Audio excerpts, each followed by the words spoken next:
Muy buenas noches, yo soy Carlos Fernando Villa y este es Tiempo de Mercadeo, un espacio que semanalmente pasa para poder considerar aspectos relacionados con cómo se generan y cómo se mantienen los mercados, los clientes.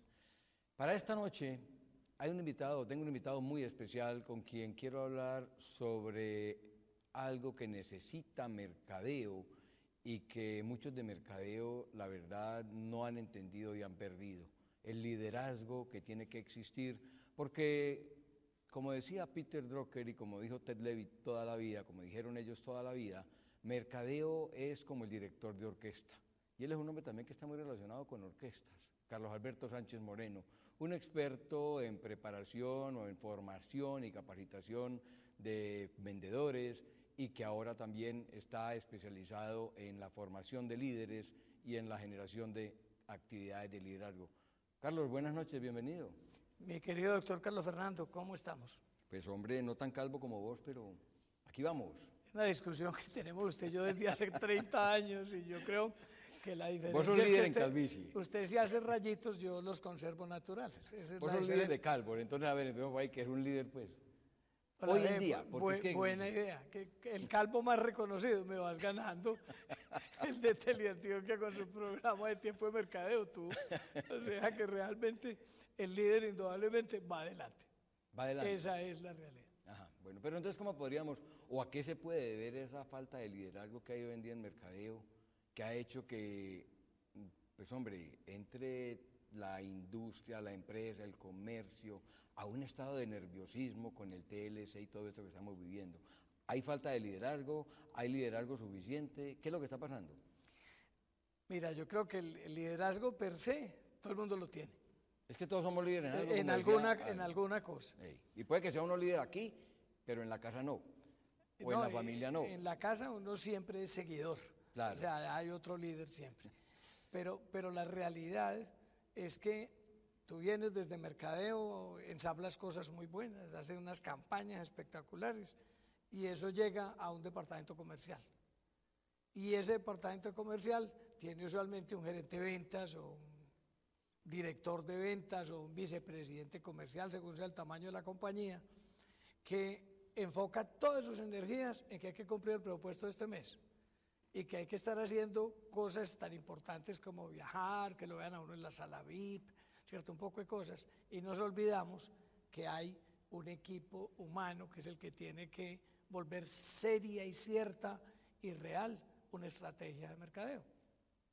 Cuando uno empieza a liderar un equipo, yo siempre me acuerdo del Chapulín Colorado, que el pobre hombre decía, síganme los buenos, y nadie lo seguía. Igualito pasa, los señores de mercadeo se inventan una súper estrategia, y usted va a ver, y la fuerza de ventas no la implementa. Y no se implementa y luego se echa para atrás, o vienen, como decía alguno de tus invitados, la queja de las crisis. Y resulta que no hay crisis, es que no hemos implementado, pero nadie exige, nadie direcciona, nadie enseña, nadie acompaña, nadie castiga, nadie premia, ¿cierto? Nadie está haciendo el que hay que seguir permanente dentro de una organización. Por eso una definición de líder es aquel que consigue que lo sigan. Ahí estamos muy flojos en muchas organizaciones. Que lo sigan con el ejemplo que da, no que lo sigan por órdenes que dé. Esa es la gran diferencia entre un jefe y un líder. Cuando tú estás actuando bajo la investidura de un cargo o porque te han comisionado en una organización el que tienes que responder por algo, eso es muy distinto a cuando tú influencias en la forma de actuar a tu gente por cómo te ven a ti, comparto lo del ejemplo, pero adicionalmente lo que enseñas, ¿cierto?, lo que estás ilustrando, la capacidad de visionar, la capacidad de acompañamiento, de corrección oportuna para que la gente logre, y esa capacidad de premiar y reconocer a la gente para que cada una esté siempre feliz con su propio logro y siguiendo a su líder. Y esos líderes, porque vos estás en el proceso o en la actividad de formación de líderes, ¿el líder se puede formar para determinados campos?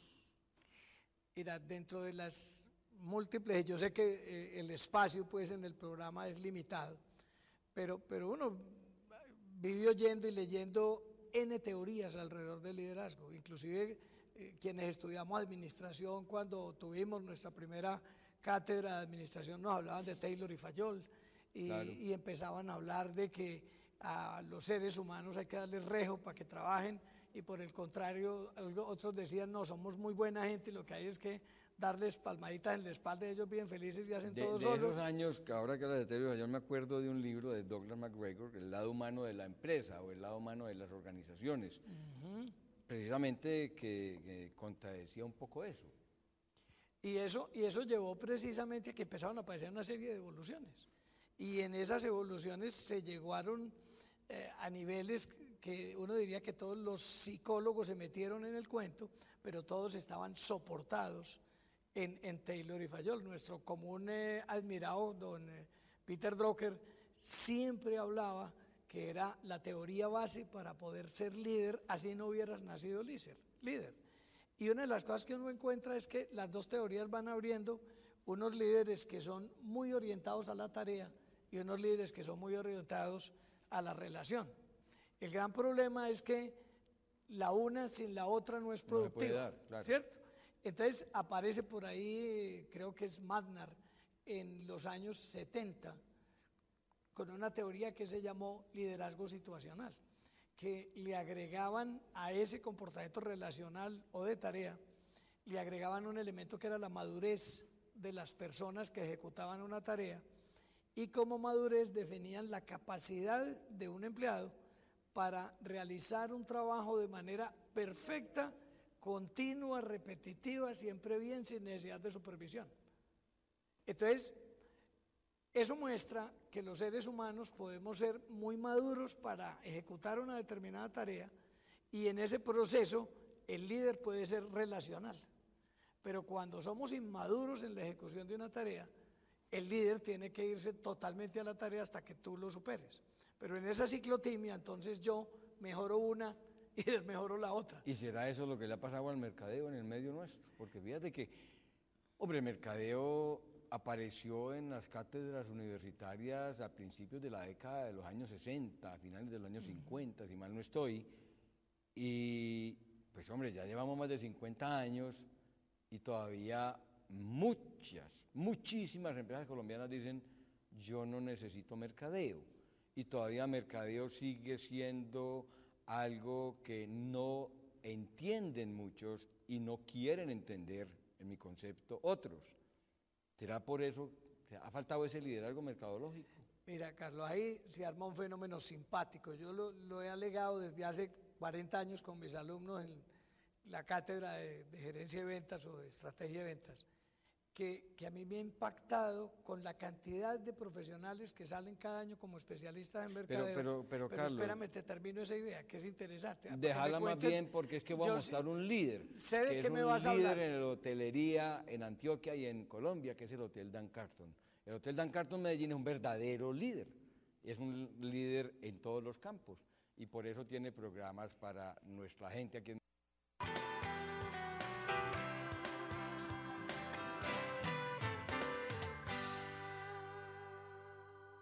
Bueno, Carlos. Usted me interrumpió con una cosa muy interesante, me impactó eso y comparto su comercial. Doctor, vea, le estaba diciendo una cosa muy simple. Yo le decía a mis alumnos una cosa que yo no entiendo, habiendo tantos profesionales de mercadeo que ya tienen posiciones más altas, ¿por qué nunca han puesto en práctica una cosa tan elemental como que en vez de nombrar primero un gerente de ventas, ¿cierto? ¿Qué es lo que hacen? No nombran un gerente de mercadeo. A ver, yo tengo una explicación para eso. Y es la cronología de la cultura mercadológica. Recuerda que, bueno, recuérdalo porque tal vez estamos... El viejo es usted, doctor, eso sí es claro. En la posguerra, la demanda era mayor que la oferta. Sí, claro. Y cuando la demanda es mayor que la oferta, la verdad es que el mercadeo no es tan necesario. Porque las empresas, como siempre, han tenido una finalidad o una orientación hacia la rentabilidad económica, pues no se fijaron mucho en el mercadeo. Y cuando James Culliton y Neil Borden en los años 30 y 40 en Harvard hablaban de eso, pues la verdad no era una cosa que los empresarios tuvieran en mente porque la demanda era mayor que la oferta. Luego viene una etapa de equilibrio relativo entre oferta y demanda, que ya hace que lo que florezca sean las ventas más que el mercadeo, porque ya hay una necesidad de una acción comercial para generar preferencias de marcas, porque hay un equilibrio relativo. Pero a partir del 1992, cuando se da el fenómeno aperturista y comienza a trabajarse la teoría de la globalización como la vislumbraron Drucker y Levitt en los años 60, y ya la barrera comunicacional en el mundo se acaba, se elimina por internet y todo eso, la oferta pasa a ser mayor que la demanda. Y ahí es cuando la falta de preparación de mercados y la no formación de mercados se está haciendo obvia. Y entonces, en este momento, pues hombre, viene una ventaja de la fuerza de ventas o del gerente de ventas sobre el gerente de mercadeo o de la actividad comercial y vendedora sobre la actividad mercadológica. Y ese cambio, pues hombre, no es fácil de dar. Pero mira, Fernando, lo que empieza a pasar, en eso que tú tienes toda la razón. Entonces, arranca un departamento de mercadeo, tarde, llega detrás de un departamento de ventas, que solo está pensando en cumplir el presupuesto del mes. Exactamente. ¿Cierto? Además, fíjate Entonces, que había otro elemento, y era la protección estatal que se daba sobre el comercio internacional. Entonces, eso frenaba mucha actividad mercadológica. Mira el caso de las religiones, por ejemplo, por eso nunca se tiene el mercadeo religioso. Aquí, la verdad, cuando uno habla de mercadeo religioso, la gente se escandaliza. Y cuando uno habla del mercadeo de la medicina o cuando habla del mercadeo deportivo, la gente no entiende qué es eso. Y lo más grave que te decía al principio, no lo quieren entender. Entonces, ¿dónde caemos?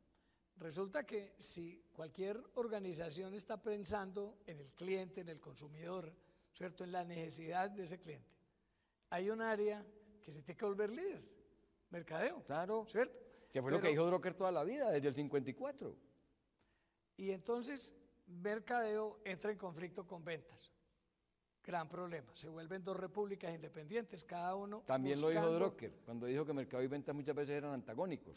Tan simple que él inclusive, recuerdas, dice que si hay mercadeo, ventas no se necesita, y que me perdonen los de ventas. Eso fue lo que dijo Peter Drucker, no lo estamos diciendo nosotros. Eso, pero la realidad es que si hay un buen mercadeo, vender es más fácil. Claro. ¿Qué es lo que trata el líder actual? Convencer a un pobre señor que vaya a vender un exceso de inventarios de productos, que vaya a pelear sin una ventaja competitiva o sin una compañía preparada para vender, y ahí el mercadeo no funciona, porque es que no es como arriando vacas y vengan, vamos todos, porque somos los mejores y no sé qué, no. Cada vez nos enfrentamos a un comprador más racional y a un vendedor más racional. Claro. Entonces, alguien tiene que marcar la diferencia. Con una condición, que hay una saturación de oferta. Total, y uno lo mira en cualquier mercado. En cualquiera. Y la cantidad de opciones que tiene un comprador, entonces vuelven a marcar la necesidad de un líder. Mira, en el mundo, a ti que te gustan tanto las cifras, según la Asociación Americana de Entrenamiento y Desarrollo Personal, en lo que más se invierte en formación hoy es en liderazgo. O sea, es donde realmente se debe hacer, porque es que si no hay alguien que esté alonando al resto de la compañía, si no hay una persona que vaya adelante, entonces nos enredamos. Inclusive, como yo sé que aquí no se pueden decir marcas, pero la gente es muy inteligente. El año pasado, o antepasado más bien, estuvimos con unos que hacen galletas, bastantes, que son muy grandes en este país, en un programa de liderazgo participativo, donde juntaron, y eso me pareció maravilloso, a proveedores, clientes y empleados, para buscar cómo entre los tres encontraban el mejor camino para que los tres estamentos fueran con un liderazgo compartido, donde todas las tres entidades con cada uno de sus actores ganaran. Modelo maravilloso. Claro, y lo han venido haciendo desde hace rato. Es un modelo que pues se asemeja mucho a lo que en los años 90 planteaba, finales de los 90 planteaba Sean Clark, cuando habló del co-mercadeo. El mercadeo compartido entre proveedores, clientes y oferentes, en fin, comercializado, todos dentro de un proceso. Pero si siguiéramos como entendiendo esto, el elemento de liderazgo tiene que ver mucho con el comportamiento del ser humano, claro, ¿cierto? Y es la interacción de personas, porque realmente el trabajo de un líder, está en mercadeo o está en ventas, El O en 80%, cualquier actividad, pues. exacto, el 80% de su tiempo está interactuando con gente, bregando a que esa gente haga o no haga, aprenda o desaprenda, implemente, ¿cierto? Obtenga, siga, pero siempre estamos en función de eso. Entonces se requieren espacios, ¿cierto? Se requieren momentos, se requieren indicadores, se requieren elementos que faciliten el trabajo en equipo. Y tendemos a ser, perdóname, Carlos Fernando, muy individualistas. Claro, pero esos espacios, esos elementos, ¿sabes dónde se consiguen? En elementos y complementos. Porque ahí es cuando encontramos un mobiliario adecuado.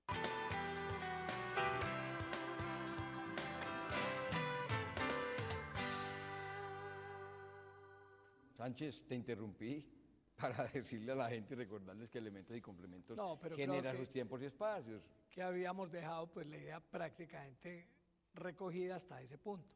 Lo que es importante, Carlos Fernando, es que así como uno habla de la crisis, le hemos achacado la culpa al liderazgo de muchas cosas. Es que nos faltan líderes, ¿cierto? No, de pronto lo que no sabemos es ejercer el liderazgo, claro, ¿cierto? Jugar el papel de líderes, aprender técnicas para ser líder. Vos decías al principio algo que hemos dicho toda la vida, todos somos líderes en algo. Y un liderazgo lo puede tener uno en un campo y en otro escenario no. Eso es claro, yo puedo, para poner un ejemplo, yo puedo ser líder acá en posicionamiento, pero si está Jack Cloud al lado mío, olvídate que yo ya no soy el líder.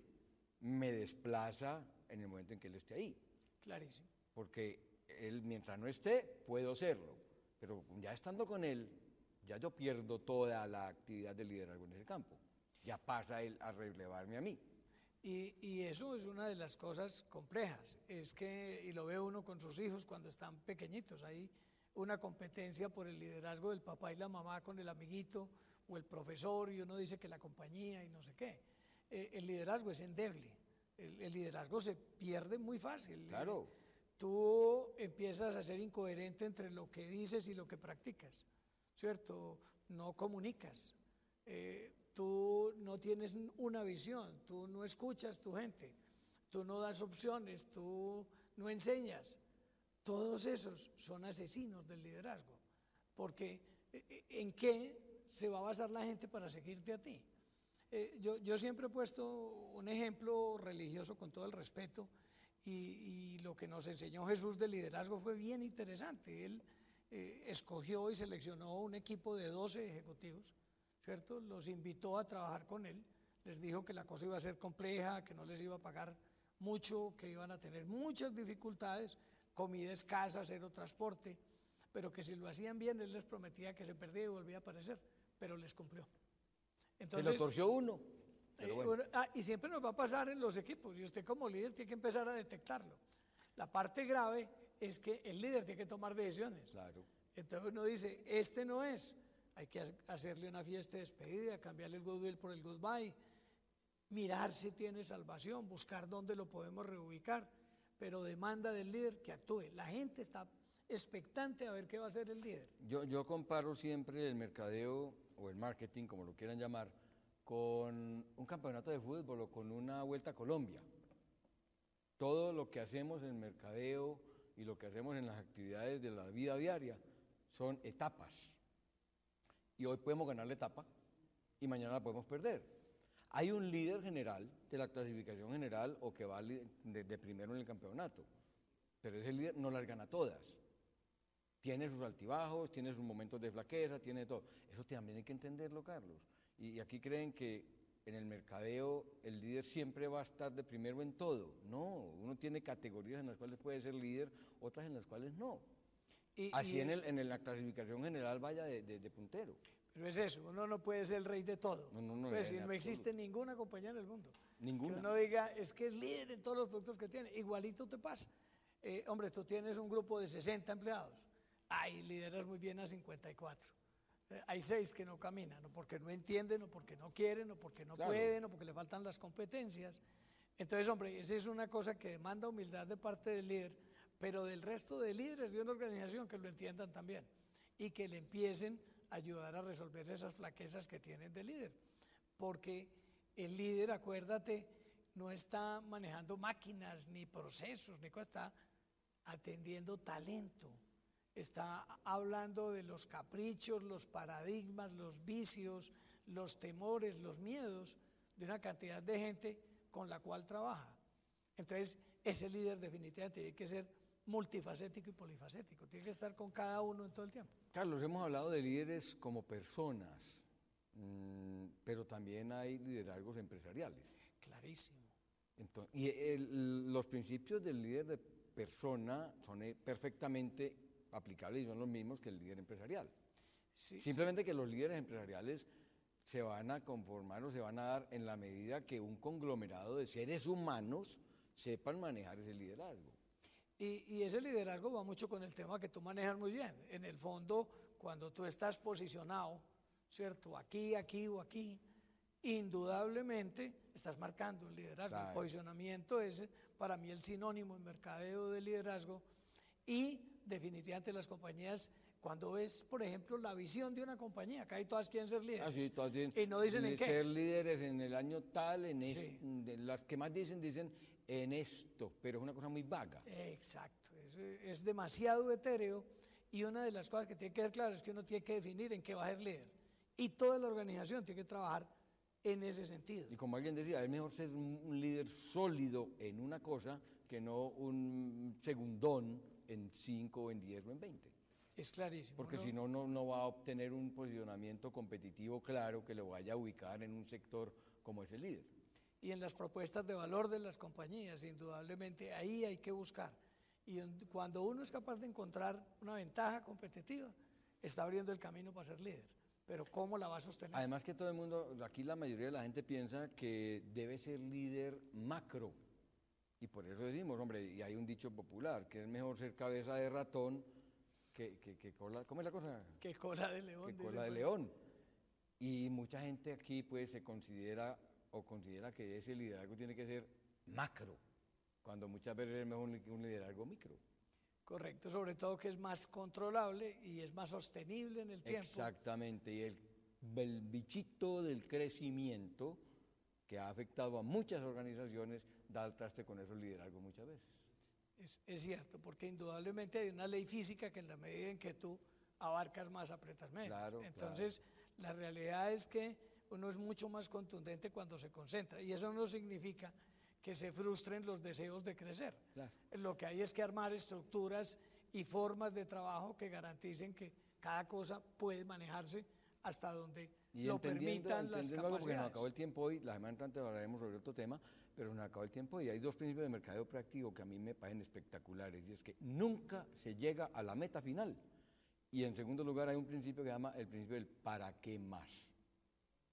Eso nos da para terminar el programa de esta noche. Los invitamos a que la semana entrante hablemos sobre los equipos de ventas con Carlos Alberto Sánchez, que es otro de los campos en los cuales es experto. Por el momento entonces, muchas gracias y una feliz noche.